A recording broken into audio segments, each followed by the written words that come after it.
quiere es ponernos a tono con,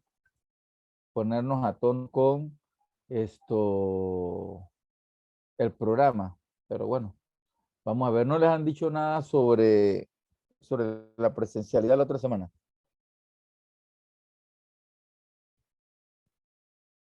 Aún no me han dicho nada, pero voy a preguntar y le confirmo. Sí, porque necesito saber para esto, ver cómo el programa entonces para irme más temprano ese día. Ok, entonces aquí dice el anfitrión inhabilitó la función de compartir. Tienen que habilitarme para compartir la pantalla. Ah, sí, doctor, parece, ya se la habilitó, disculpa. Ya. Ok, chicos, vamos a ir a tratar de ser lo más sintético posible en cuanto a la clase. En la tarde de hoy vamos a ver lo referente a las enfermedades bacterianas que deberían estar por aquí. Aquí, bacterianas.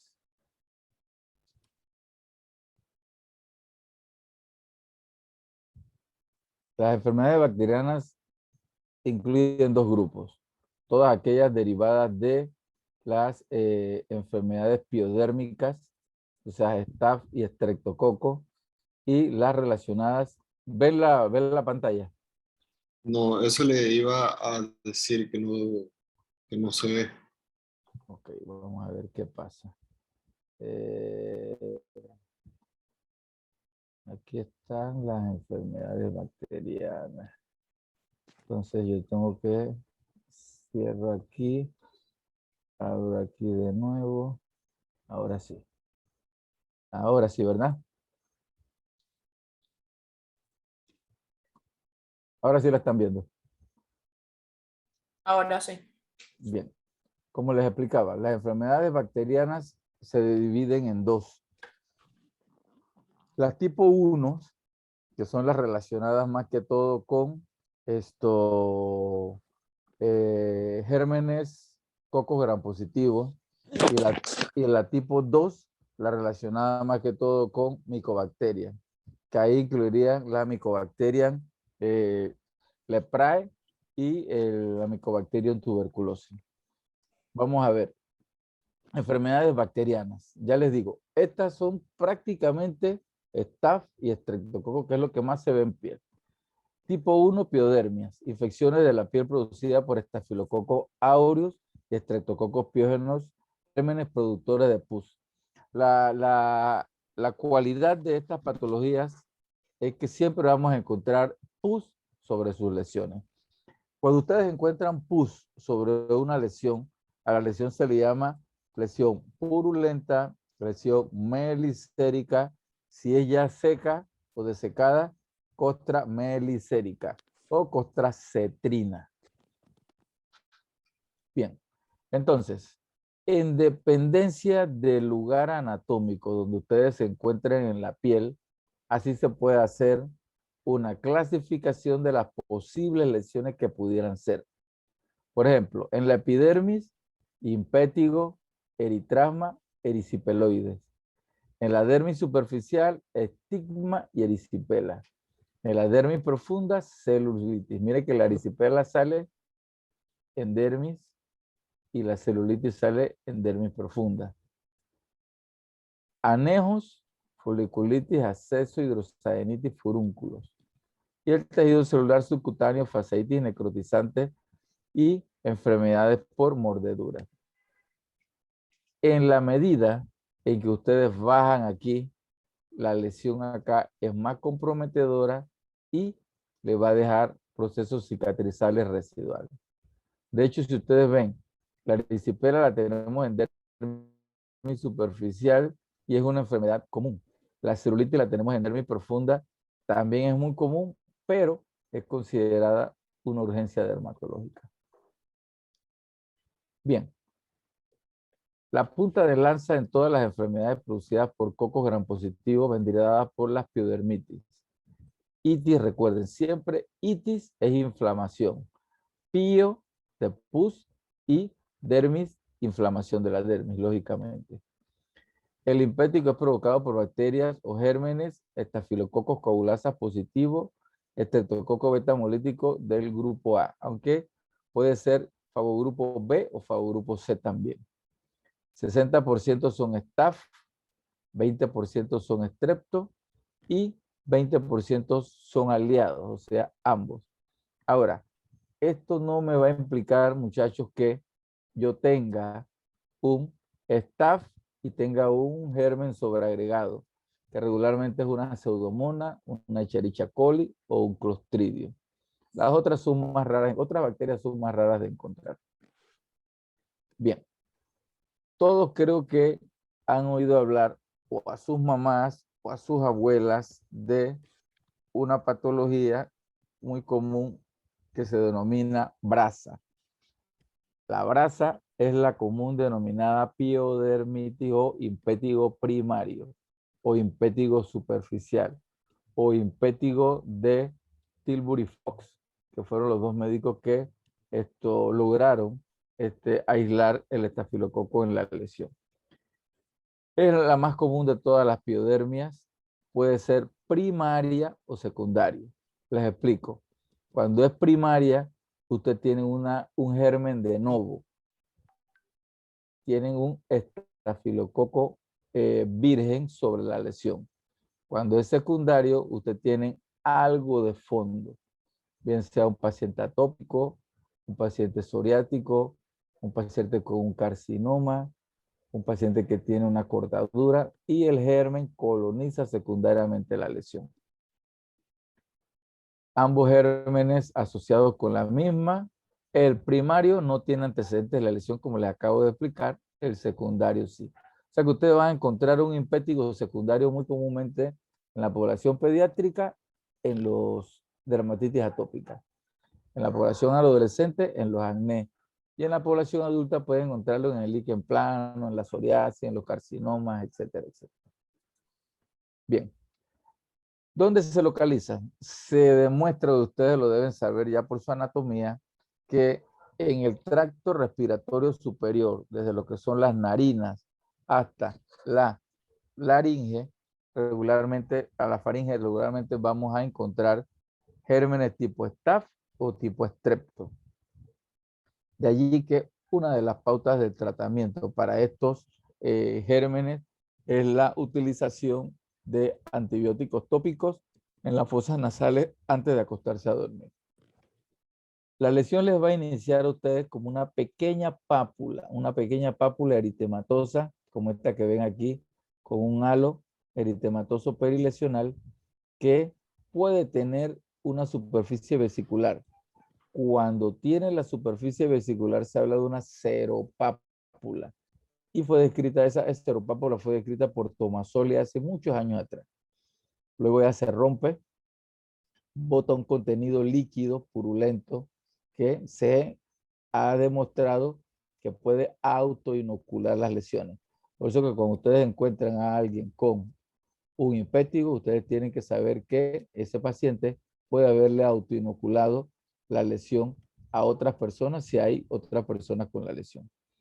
O sea, ampolla con halo pústula, exudado costra. Ahí que dice autoinoculable y hay variabilidad de forma. No solo la van a encontrar ustedes asociados a los orificios nasales, pueden aparecer en cualquier zona del cuerpo.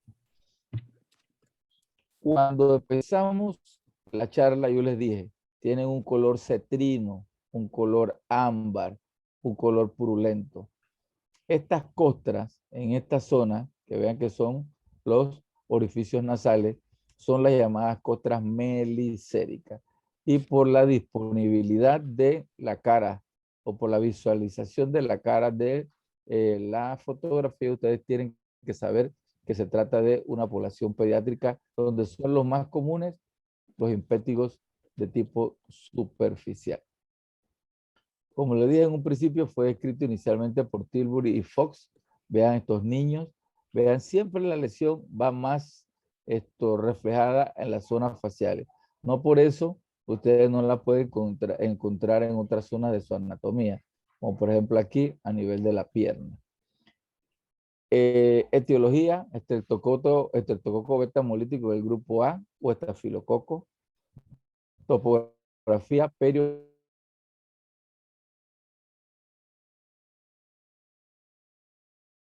periorificial y superficie húmeda. Y lo más importante, suele haber síntomas generales.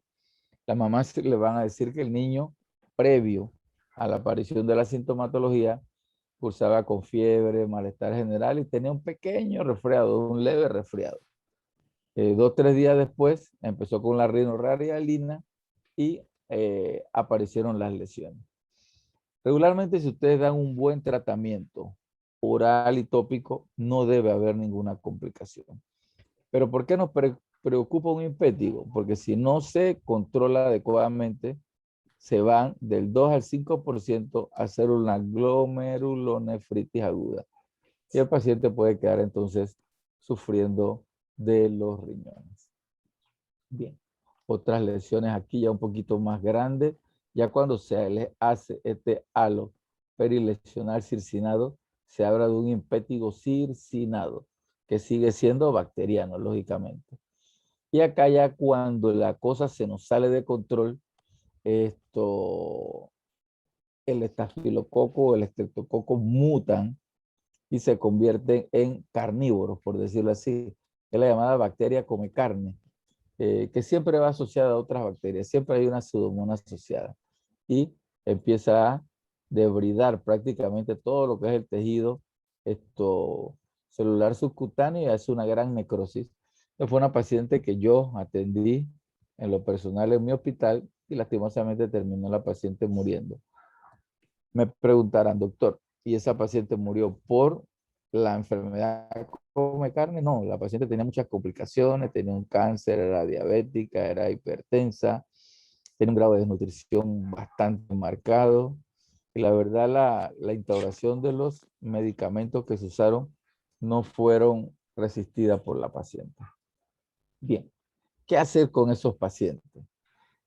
Lo primero, siempre ustedes indiquen a estos pacientes que deben tener un buen aseo. Aseo adecuado con agua y jabón. Muchos le van a decir, doctor, ese jabón rojo que venden, que no sé qué, el jabón rojo líquido. Bueno, eso es clorexidina, como le dice acá, clorexidina al 4%, que es el que utilizamos intrahospitalario. No indiquen el jabón de perre fenicado o carbólico, no, ese no. Jabones neutros, con eso es más que suficiente. Y un buen lavado que descostre las lesiones.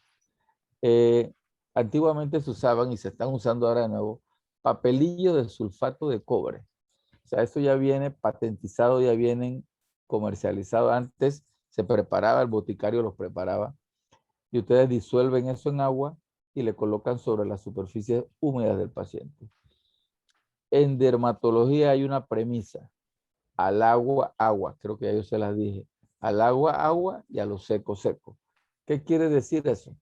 Que si yo tengo un paciente que me está botando mucha secreción, mucha agua, yo le mando a colocar soluciones de salida normal. Con eso es más basta y sobre.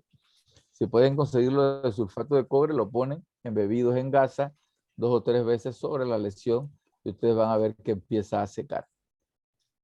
Hay una gran gama de antibióticos. Los fusidin, pueden encontrarlo, que es ácido fusídico o fusidato sódico.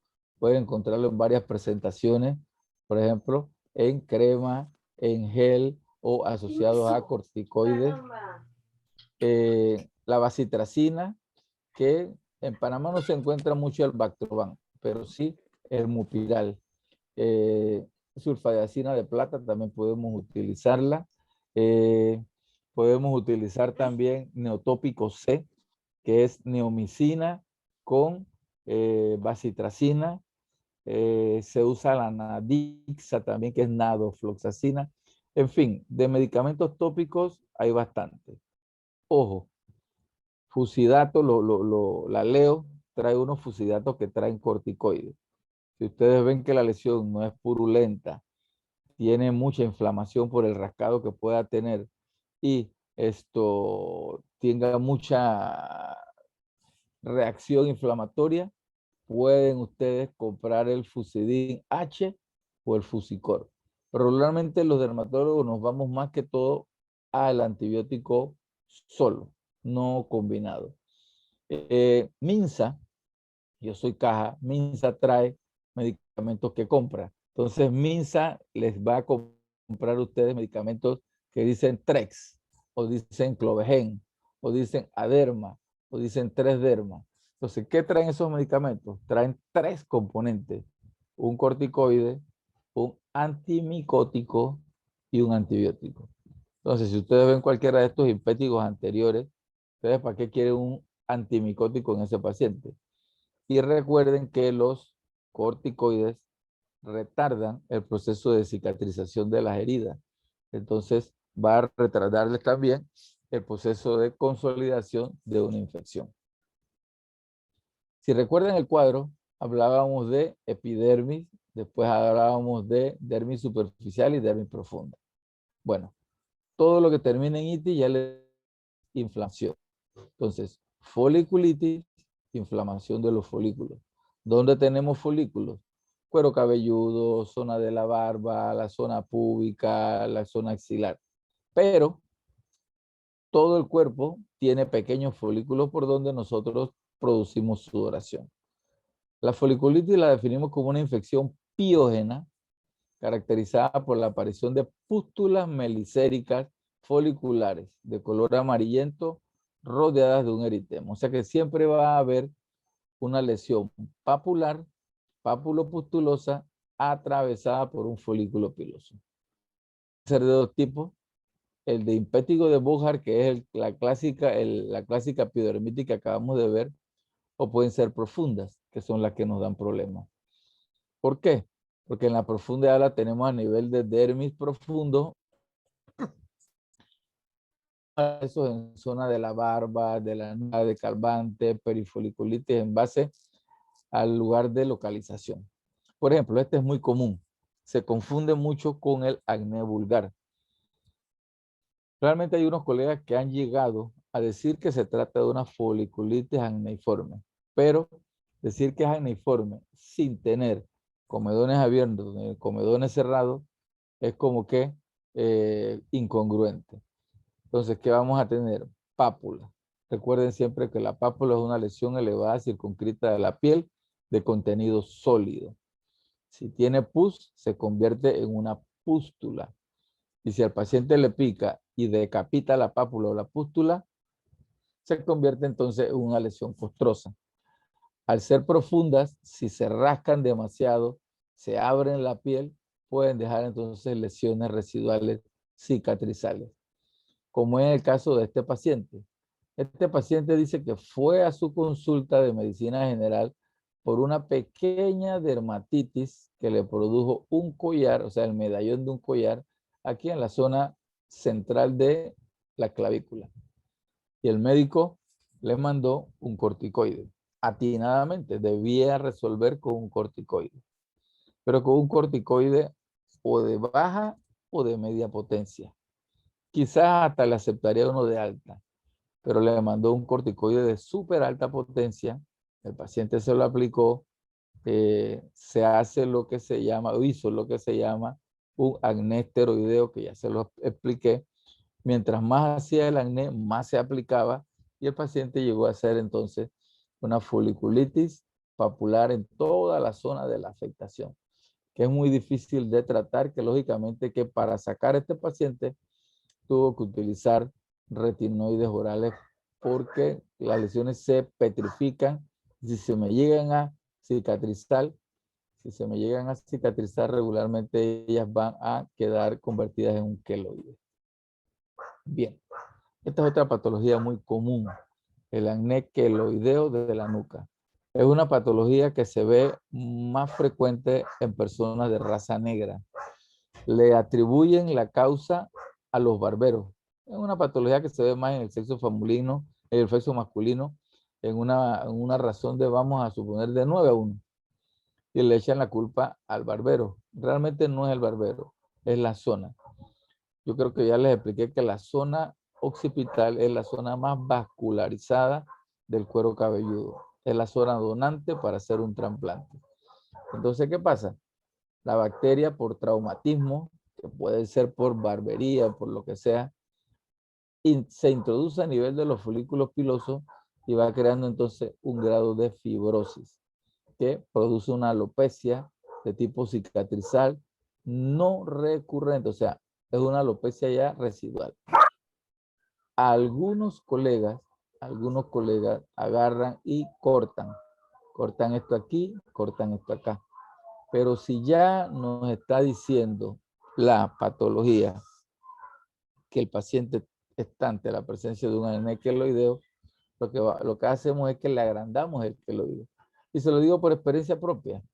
A un paciente cuando recién llegué le hice y le quedó entonces la cicatriz mucho más grande y no se resuelve el problema.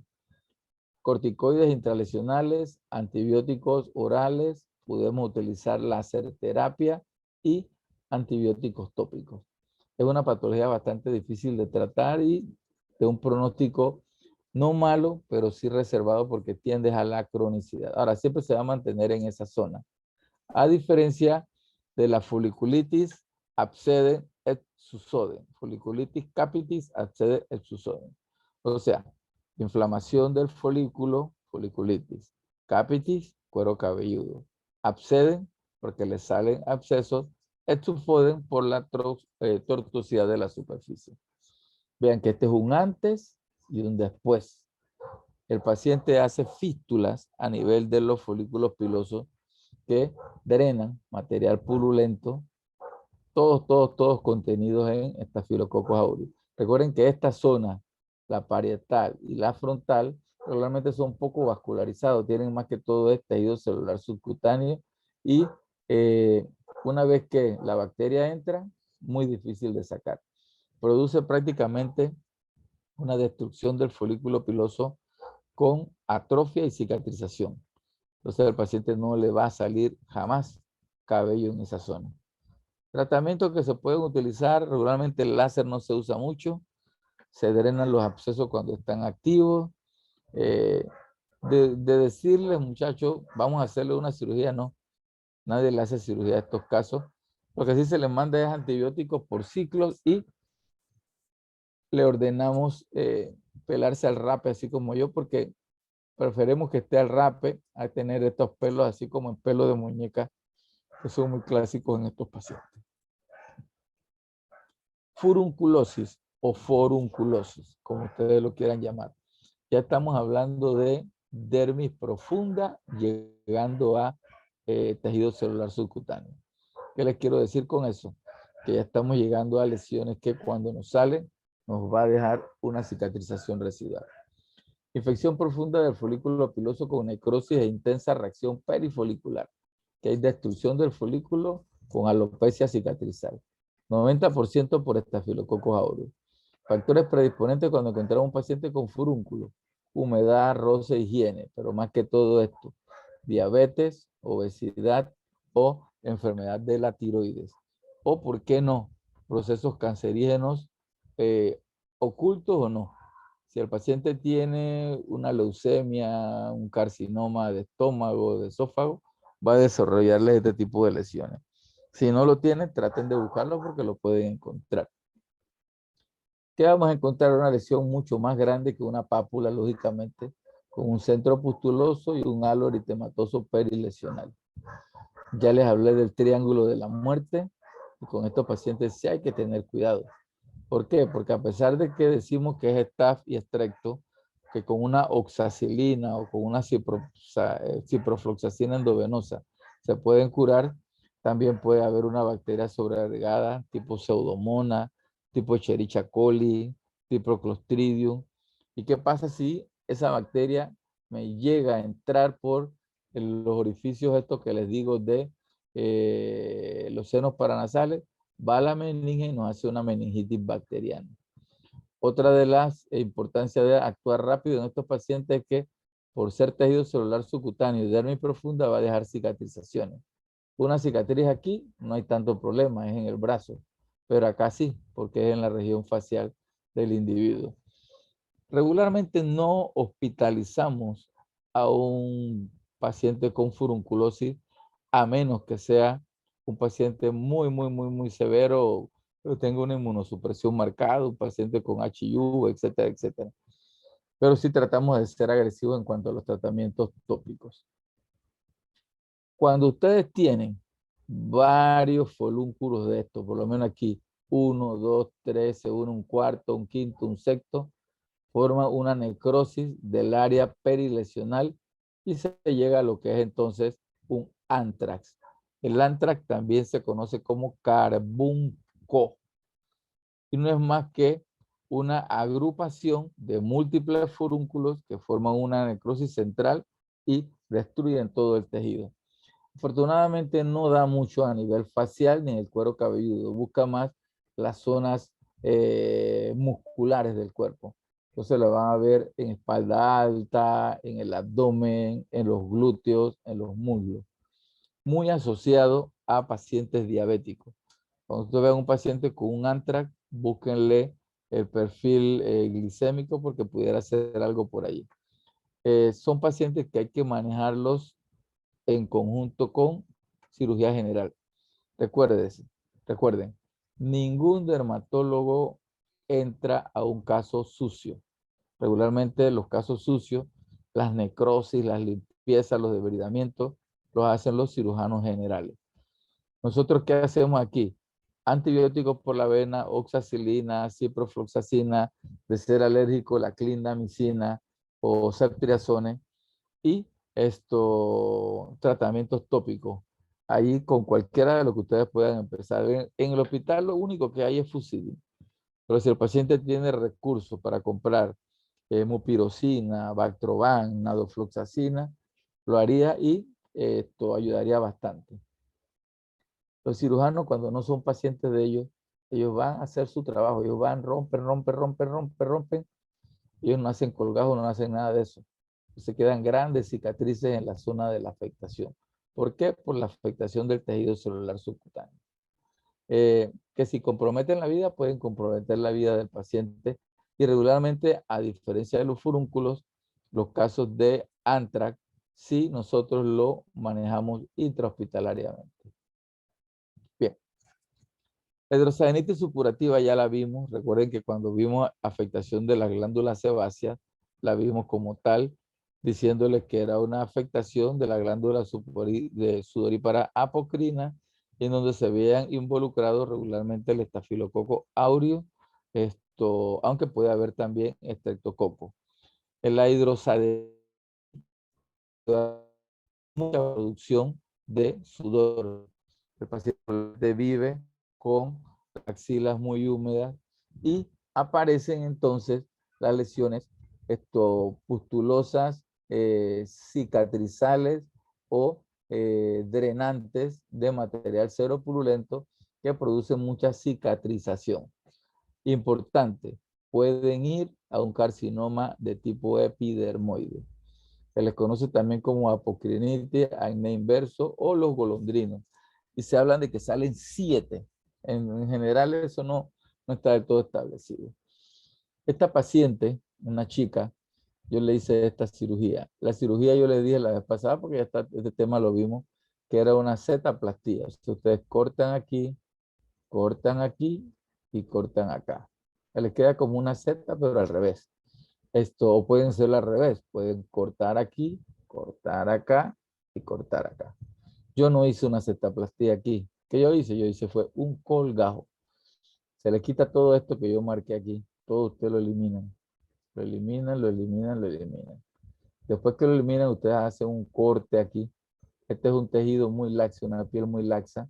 Hacen un corte aquí y este corte que está aquí, ustedes lo alan y lo unen acá, a toda esta parte que está acá. Lógicamente, aquí esto era antes de la cirugía. Cuando yo corté, yo tuve que cortar más para poder bajarlo. Es una cirugía fácil de hacer. Usted extrae la glándula sudorípara casi en su totalidad. El paciente no va a sudar más y se va a resolver el problema. Pero es una cirugía que tiene que mantener mucho reposo por la movilidad del brazo. Si lo tienen mucho tiempo cerrado, es malo. hacen mucho este movimiento de extensión o flexión del brazo, entonces pueden romper los puntos, así que hay que tener mucho cuidado cuando hacen. Se cubren con antibióticos orales y se hace un buen lavado, se elimina el desodorante por ese tiempo establecido.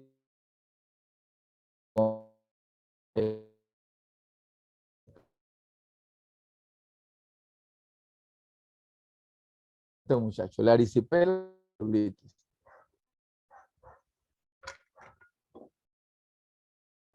bien, en la erisipela tenemos una lesión a nivel de dermis superficial. En la celulitis tenemos una lesión a nivel de dermis profunda. Estreptococos piógenes, los más comunes, una infección dermoepidérmica, porque lógicamente si tengo dermo superficial debo tener en epidermis. Hay una solución de continuidad de la piel. Regularmente ustedes la van a encontrar más que todo en las piernas, miembros inferiores. Aunque ustedes ven diapositiva aquí que tiene en la región hemifacial o ya en la porción distal de los dedos con una necrosis prácticamente. Hay más afectada, presencia de ganglios regularmente, si es en la pierna, brazo, van a ser ganglios axilares, y si es a nivel de la cara, pues ganglios a nivel del cuello. Y aparece entonces el área de eritema, muy hiperémico, que la piel tiene cierto grado de Nikolsky, que es la ruptura de los puentes desmosomales que unen las células y que por manipulación, por lavado, etcétera, etcétera, se va a la piel y se rompe, así en la totalidad. Ustedes recuerdan que, creo que yo les hablé, o no creo que fue ustedes, la utilización del sapo en el tratamiento de esto. Del sapo fue que Fleming desarrolló la molécula de la penicilina. Porque resulta que los viejitos agarran a estos pacientes y le frotan la panza del sapo sobre la lesión. ¿Por qué? Porque en la panza del sapo hay Penicillium notatus. Es el hongo que produce la penicilina. Lógicamente que a ustedes frotarle el sapo aquí,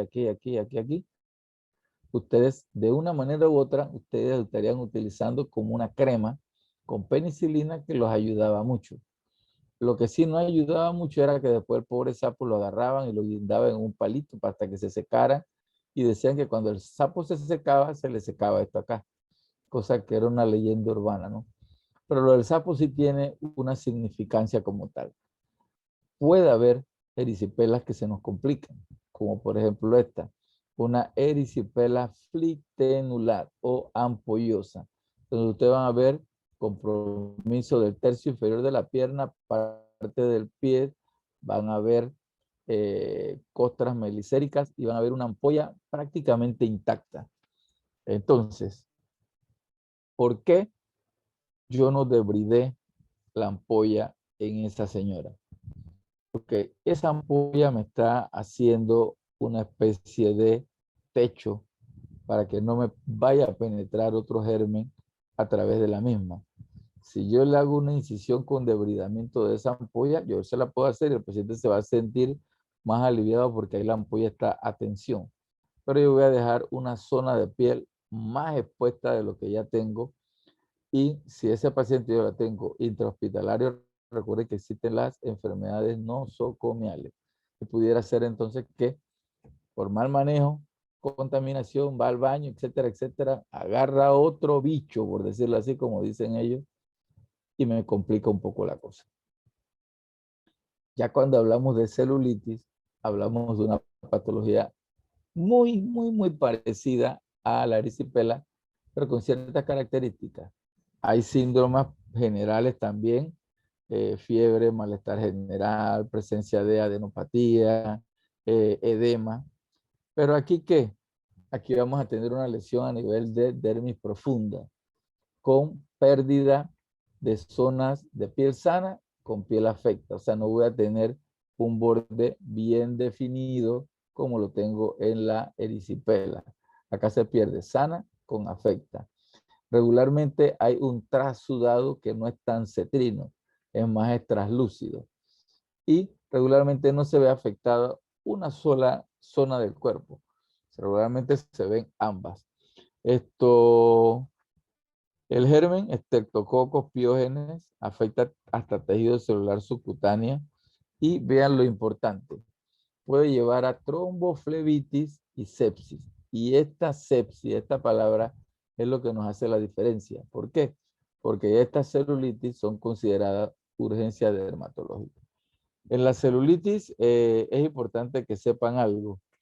Regularmente se ve mucho asociada a la inserción de catéteres, bien sea a nivel de los brazos, catéter venoso central, catéter por cualquier procedimiento donde no se tienen medidas de asepsia general y aparecen los mismos. Tanto en la erisipela como en la celulitis, si hay que hospitalizarse, el tratamiento de lesión debería ser la penicilina sódica. Esas son las dos únicas patologías donde ustedes deberían utilizar todavía penicilina sódica para el tratamiento. Pero ya el avance científico, la modernización, por decirlo algo, hace que estos pacientes yo no los vea. Los veo en medicina interna de llegada porque yo no hago turno. Y ya cuando me piden una interconsulta, o tienen vancomicina o tienen ceftriaxones y ya no se puede utilizar la penicilina sódica. De hecho, le he dado instrucciones a los internistas, o recomendaciones, instrucciones no les puedo dar ahí, que inicien con penicilina sódica, pero dice que eso ya está en desuso. Y es verdad, ya está en desuso, pero es el mejor antibiótico que ustedes pueden utilizar. Compresa de solución salina normal, no se deben aplicar ningún tratamiento tópico hasta que la lesión vaya decreciendo, o sea, vayan secando. Bien, aquí se ve la diferencia más clara. Borde definido de una erisipela, borde que se pierden con zona de piel sana de una celulitis. Flictenas en una erisipela, trasudado en la celulitis. Regularmente las zonas de afectación prácticamente son los mismos. Ahora, nosotros podemos encontrar una celulitis por cortarnos unas uñas. Nos cortamos la cutícula y hacemos una celulitis. O nos canalizaron, o nos sacaron sangre, o nos cayó hongo en los pies, hicimos una celulitis posterior a la presencia del hongo a nivel o sea, interdigital o a nivel de las uñas de los pies. Cualquier cosa que pueda hacer puede producirnos entonces la aparición de lesiones de ese tipo en que es donde más se ve. Ok, esto es para determinar la diferencia entre la celulitis versus la erisipela.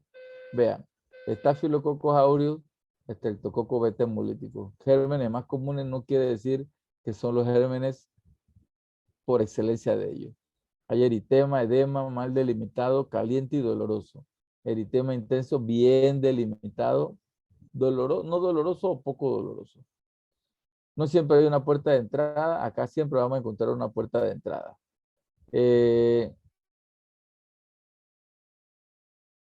Diagnóstico diferencial con trombosis venosa profunda. Aquí otro de las importancias de considerar una urgencia dermatológica. Acá más que todo el linfedema, esta venosa, diña pedi. Los pacientes con erisipela terminan haciendo una linfangitis o un linfedema y les queda regularmente o la pierna más engrosada que la contralateral o el pie más engrosado que el contralateral. Eso es muy clásico en esos pacientes con muchas erisipelas a repetición. Trata amoxicilina con clavulánico, cualquiera cefalosporina, cefalexina al menos, eritromicina, y hay que hacer tratamientos para evitar trombos, o sea, tratamientos con profilaxis para evitar la trombos, que puede ser inyecciones de eritropoyetina, si son un poquito más arriesgados, heparina. Lo cierto es que, volviendo al tema de las penicilinas, una de las pautas que están usando los vasculares y los dermatólogos es aplicar 1.200.000 unidades de penicilina G-benzatínica una vez al mes, todos los meses por 6 meses, para evitar la recurrencia muy frecuente, sobre todo de la erisipela. Cuando ustedes den pediatría, ustedes la están dando ya, ustedes van a hablar de enfermedades bacterianas pediátricas. Una que nos compete a nosotros es la escarlatina, producida por una toxina eritrogénica del estreptococo fagogrupo A, B y C. Los 3 fagogrupos la pueden producir. Se ven niños hasta los 10 años y se va a caracterizar por ciertas manifestaciones cutáneas clásicas. 1, la piel en papel de lija. Es una piel áspera, ruda, gruesa. El que conoce lo que es una lija, esa de trabajar madera, sabrá cómo se pasa la mano, muy áspera. Vamos a encontrar las líneas de Pastia o el signo de Pastia a nivel de los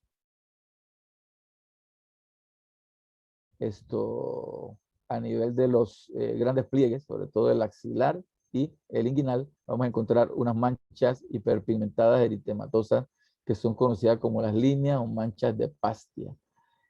La lengua de estos pacientes muestra un color muy eritematoso, salpicado como si fueran una fresa, o sea, con los colores clásicos. Y las manchas de Forchheimer, que es a nivel de la B del escote, donde vamos a encontrar una hiperpigmentación clásica de la patología. Vean la lengua, vean aquí que parece como una fresa, los puntitos de la fresa, y aquí la mancha de Forchheimer.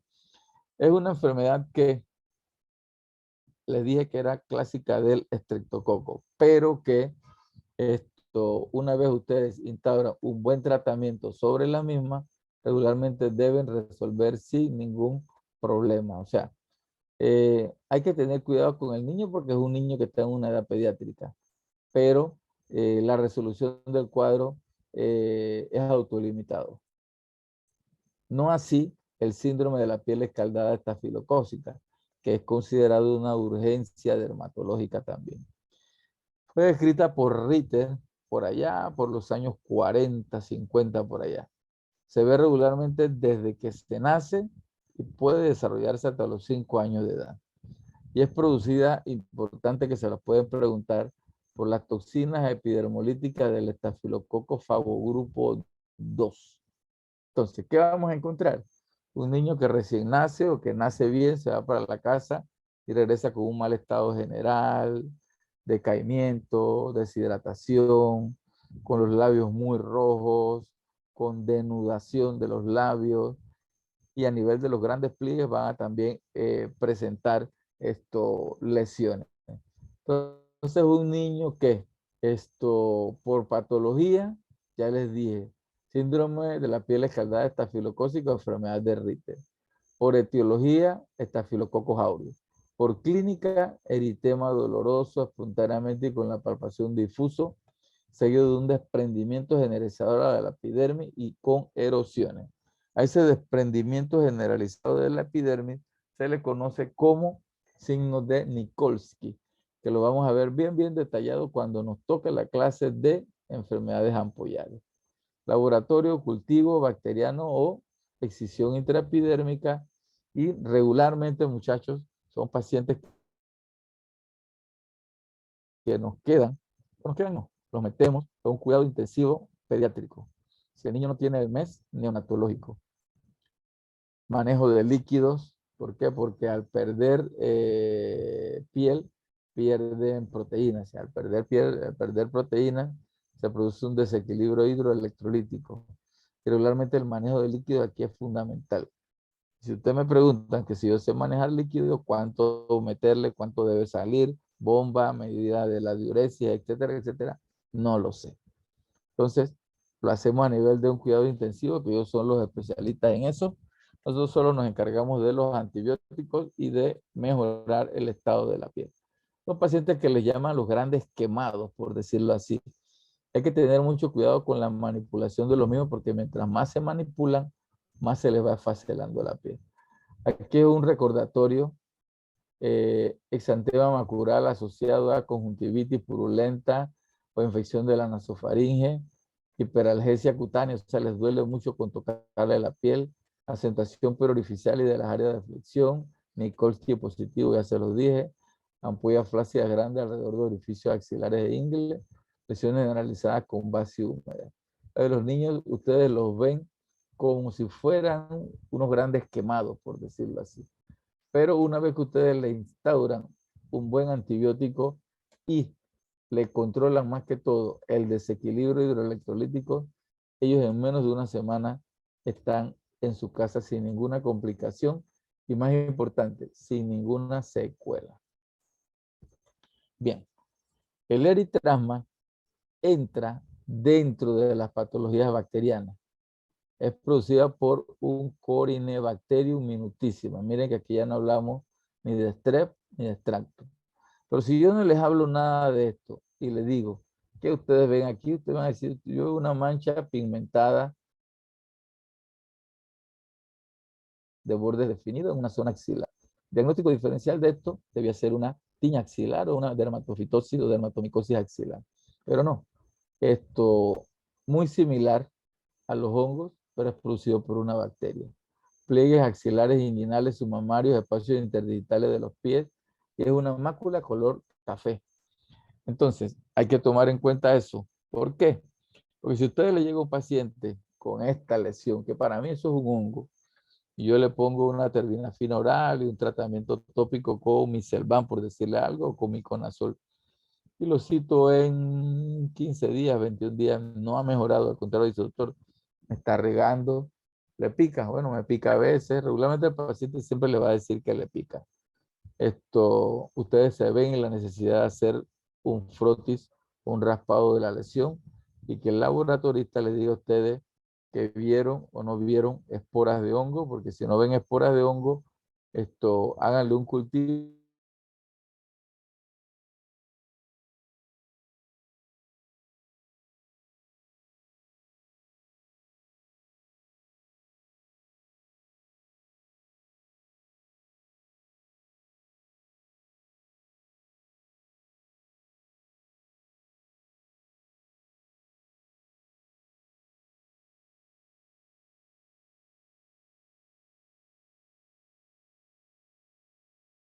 de la piel o puede ser antigénica. Un, fo un foco a nivel de pulmón que hace una invasión de la piel. Bien. De la tuberculosis se puede hablar mucho. Vean, así mismo, este mismo ejemplo que ustedes ven aquí, camas por todos lados, era la sala 15 del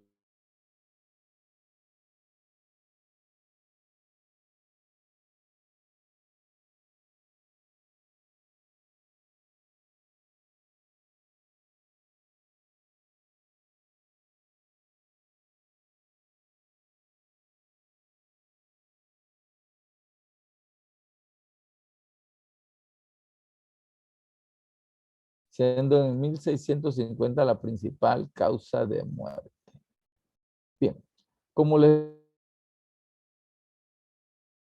piel directa o contigüidad antigénica, o sea, si el paciente no tiene el suficiente grado de inmunidad de los pulmones, le va a dar a la piel.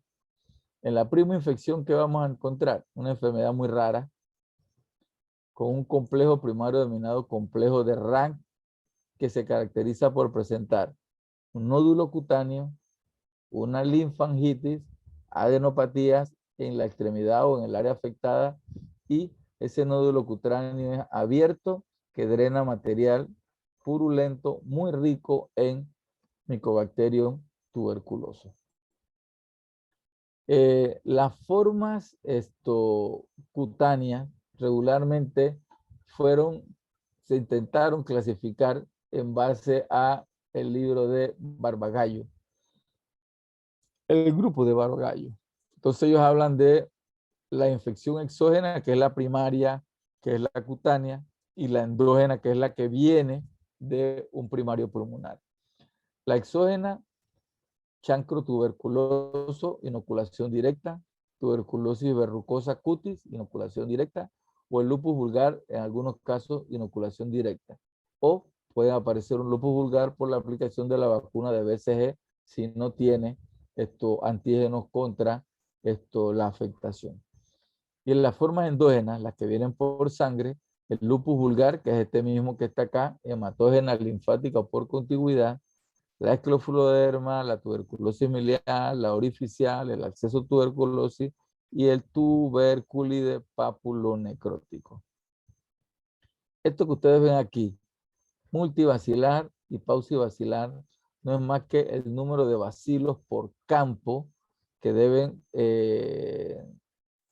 informarnos los laboratoristas, pero regularmente no se utiliza mucho en la tuberculosis, se utiliza más que todo en la lepra. Bien, les hablé del complejo de Ranke, les hablé de una primoinfección cutánea que es muy rara, se ve más que todo en niños jóvenes con una prueba de Combe positiva. Ahora vamos a determinar las pruebas de Combe. La prueba de Combe no es más que una reacción, una intradermo reacción de es como si fuera el PPD, una inyección de proteínas purificadas en donde el individuo debe responder. Si el individuo responde es que esa BCG que le pusieron apenas nació, hizo su trabajo. Si no responde, entonces sí, habrá que volver a hacer una vacunación. Afecta más que todo la cara, vean la placa eritematosa, las lesiones nodulares. Recuerden que en cartílago busca mucho cartílago, al igual que la lepra, y los destruye en su totalidad. Y lo clásico es el complejo de Ranke, que vamos a ver más adelante. Lo que le hablaba de la prueba de Combe. Clase 0, individuos no infectados o no expuestos a la infección, si no responden. Ok, nunca han estado en contacto con un paciente tuberculosis o no han sido expuestos. Clase 1, individuos en contacto con tuberculosos con positivo, PPD negativo. PPD es el derivado proteínico purificado. Clase 3, o clase 2, tuberculosa sin enfermedad evidente. VAR negativo. VAR es bacilo alcohol ácido resistente, que lo vamos a ver en lepra. PPD positivo, requieren vigilancia estricta y eventualmente tratamiento quimioprofilaxis. Clase 3, tuberculosis activa, pulmonar o extrapulmonar. En el caso de nosotros, piel. El cultivo para micobacterium tuberculosis es positivo, aunque la baciloscopía no siempre es positiva y existe la evidencia radiográfica de enfermedad pulmonar o extrapulmonar. Deben estudiarse totalmente y tratarse con los esquemas propuestos por la NOM. Clase 4, tuberculosis sin enfermedad activa, pero con secuelas. O sea, estos ya son los pacientes que pasaron una tuberculosis, una fibrosis pulmonar, si era cutánea, le quedó una destrucción de cartílago, etcétera, etcétera. Y la clase 5, sospecha de tuberculosis. El diagnóstico debe ser confirmado antes de 3 meses de ser reclasificado en base a o un VAR positivo, o un PPD, o una baciloscopía, o una biopsia, etcétera, etcétera. Bien. Este es el complejo de Ranke. Busca siempre, el complejo siempre le va a buscar las zonas cartilaginosas, que son las zonas donde más él puede destruir. Entonces, aparece, bien sea por autoinoculación o por migración hematógena, produce la destrucción. Ahí ustedes ven la costra, el nódulo destruyendo una de las alas nasales, el grado de eritema infiltrado. Son altamente contagiosas, recuérdenlo, hay que tener mucho cuidado con esto. Hay parioniquia, hay linfadenopatía con fiebre. La prueba de tuberculina, que a todo estudiante de medicina se le debe hacer apenas empieza a rotar, les da positiva y tiene una curación muy lenta con mucha destrucción del tejido. Ahora vamos a ver los medicamentos que se utilizan, que son los mismos que se utilizan para la tuberculosis pulmonar. La colicoactiva son lesiones tipo escrofulodermia que aparecen más que todo en las lesiones paralaterales del cuello, pueden aparecer también en los brazos, en el cuero cabelludo.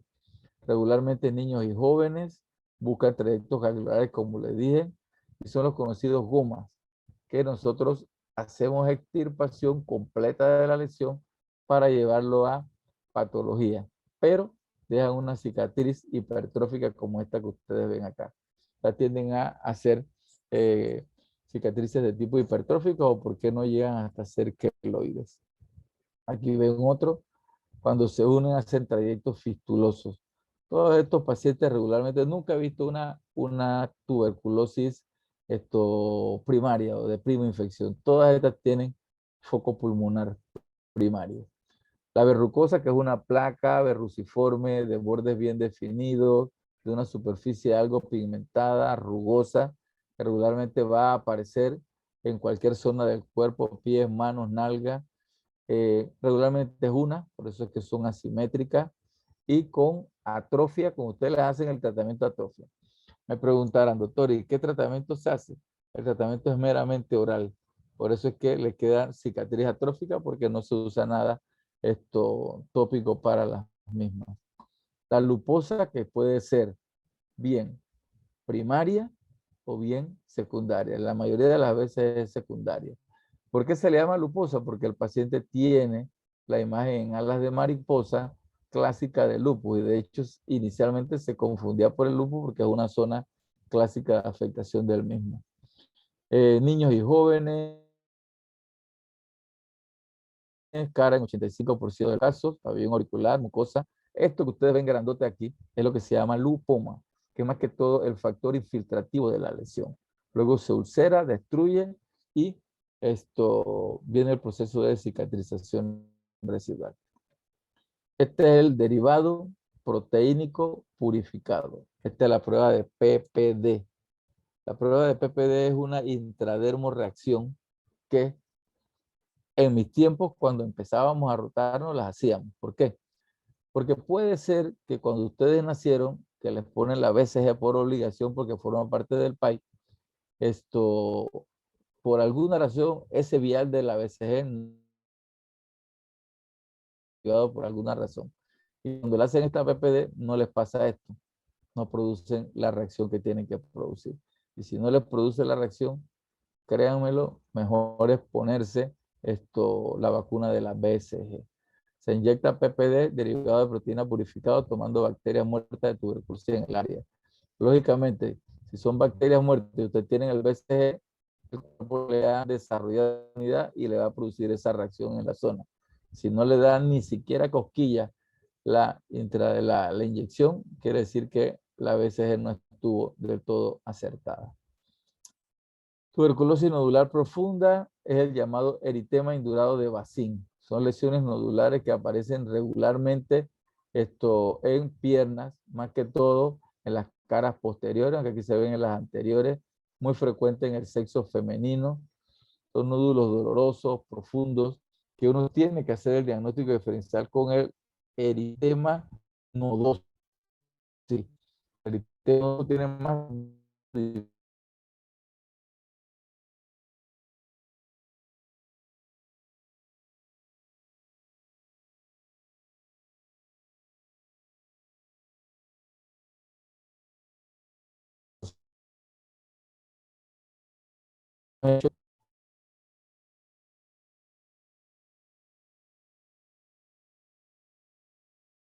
paciente. Son pápulas con una definida, un área definida, la nalga. Realmente deja una cicatriz residual. Si usted hace un raspado, le hacen una vaciloscopía, le toman un frotis, no van a encontrar vacilo. Y llama la atención algo, a pesar de que estamos hablando de una pápula necrótica, la PPD es activa, o sea, es reactiva. O sea, el cuerpo tiene para combatir la afectación, pero de alguna manera no la combate. ¿Qué hacer con los pacientes? Bien. El diagnóstico es sencillo, muchachos. Si ustedes le mandan una referencia de medicina interna o de neumología, donde dicen que hay una TBC pulmonar y mantiene una lesión en piel, lo primero que deben pensar es una hipocutánea que ha migrado